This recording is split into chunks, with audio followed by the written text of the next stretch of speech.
Josh has four frogs. Sunday, Monday, Tuesday.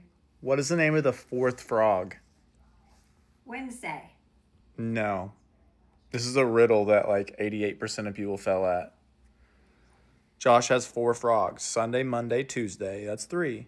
What is the name of the fourth frog? Friday.